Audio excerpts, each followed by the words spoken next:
And General Votel, and I just want to, first I want to thank USIP, Nancy. I'm honored to be here as always.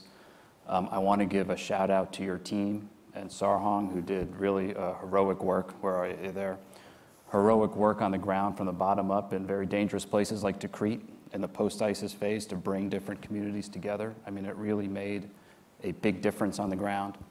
And we're fortunate that work is going to continue. I'm also, of course, very honored to be here with you, Steve. You've been a mentor of mine and so many of us here in Washington. And of course, had the privilege of serving on your National Security Council, where I learned so much that we try to apply here today. So let me try to just go briefly through, following on General Votel's remarks and Administrator Green's, of kind of where we were and then where we are. So where we were, I think it's useful sometimes to remind ourselves of where we were in 2014. So this was 2014, the summer of 2014, shortly after Mosul fell and ISIS was approaching Baghdad. How desperate that situation was, it's really impossible to exaggerate. We were dusting off plans to possibly evacuate our embassy. That's how serious it was. And how do you go from that situation to beginning to fight back? And we said, look, we're going to do some things to try to have a sustainable outcome as we take on this really daunting challenge. First, when we say by, with, and through, we really mean it. This is not going to be U.S. forces going in and doing the fighting. This will be ownership, principally at that time we were talking about the Iraqis. And we told the Iraq, we had a number of conversations with the Iraqis in that very difficult summer about what it would likely take for them to take back their country. And they were really ready to do that. At the time in 2014, we did not have an Iraqi government. There was just an election. We had to help the Iraqis form a new government. They did form a new government led by Prime Minister Abadi. I think the government's been quite effective. But what that map doesn't show is what was happening in those areas. 7.7 million people were living under ISIS. Acts of genocide were going on. Incidents like the Camp Spiker massacre. Prime Minister Abadi was just at Tikrit. 1,500 young Iraqis just shot and murdered and put on YouTube.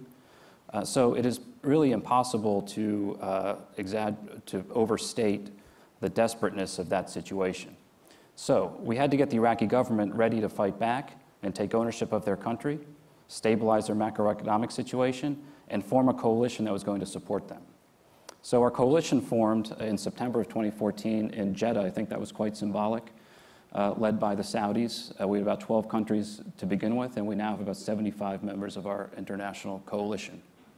So we formed a coalition. We began to work with the Iraqi government.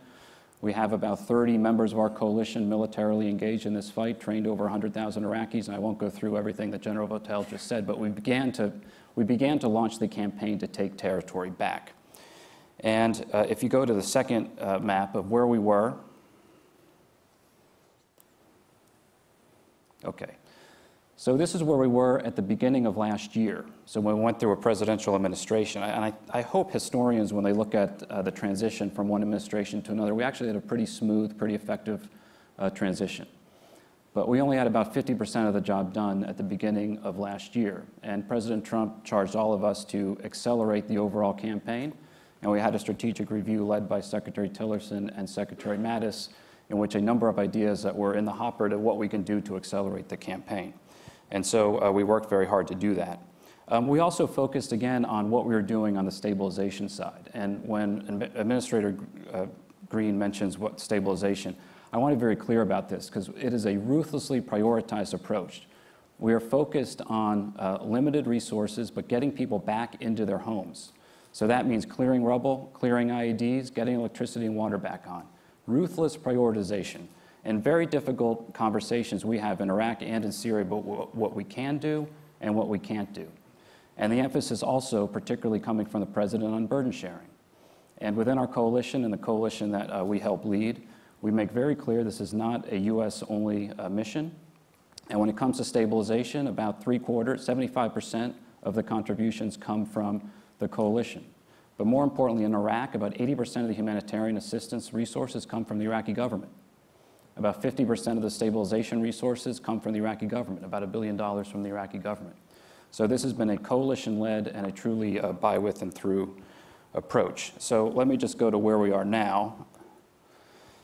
So these are the gains we made over the course of the last 14 months. So about 50% of all the gains that were made against ISIS came in the last 14 months. And a number of changes were put in place very early to delegate authorities to allow us to move a little faster militarily.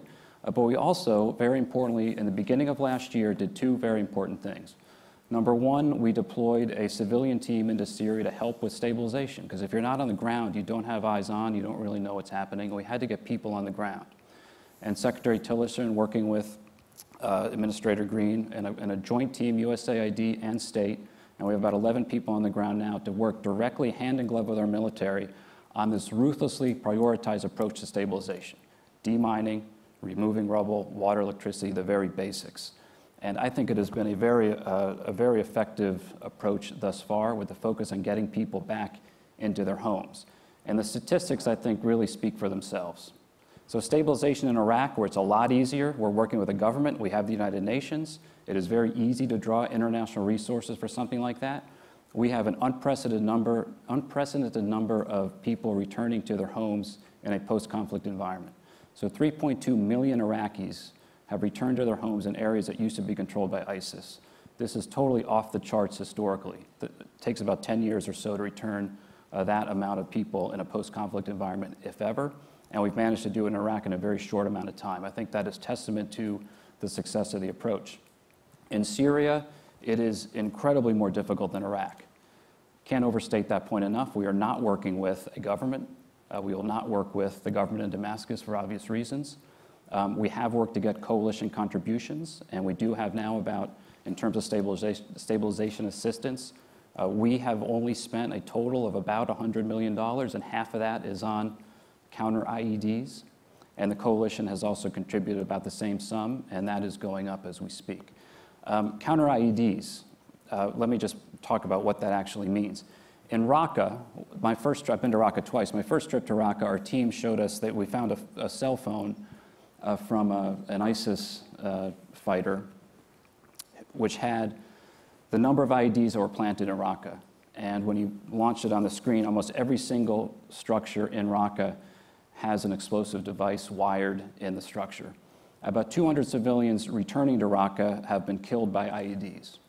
So why are we investing in clearing IEDs? Because IEDs are critical to making sure people don't get killed when they return home. Why are we investing in the very basics like rubble removal? Rubble removal makes sure people can return home. You can get humanitarian aid into the city. Electricity and water obviously speaks for itself. So that prioritized focus is returning people to their homes at as low risk as possible. And the people who have been killed are people who wanted to go home, even against the advice of local authorities or us saying, it's really not safe to go back, but people are dying to go back.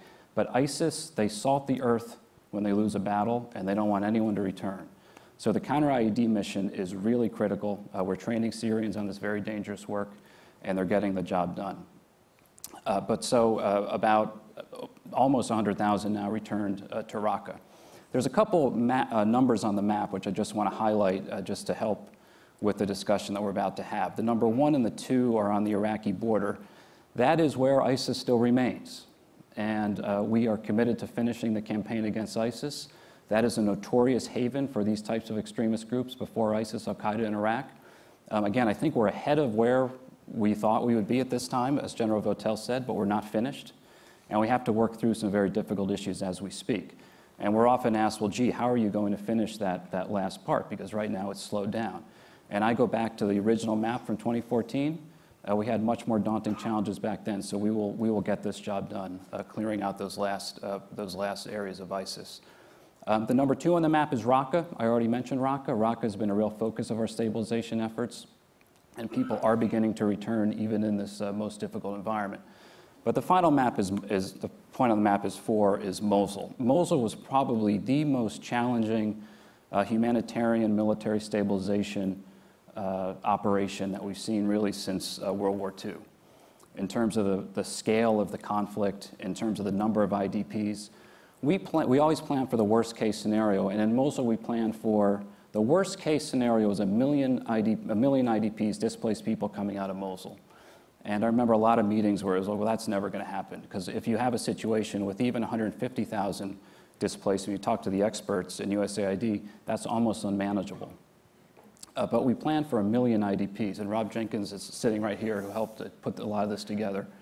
Working with the UN, working most importantly with the Iraqi government, with local authorities, And with a coalition that contributed a couple $2 billion to this, we actually did end up having 1 million IDPs come out of Mosul during the battle, and every single one of them received assistance, shelter, and aid. So we did not have a humanitarian catastrophe in the middle of the military campaign. In East Mosul, and General Votel's been on the streets, in East Mosul, the city's really come back to life. In West Mosul, where the scale of destruction is much greater, it's obviously going to take more time. But 1 million IDPs, and we're getting people back to their homes as soon as we can.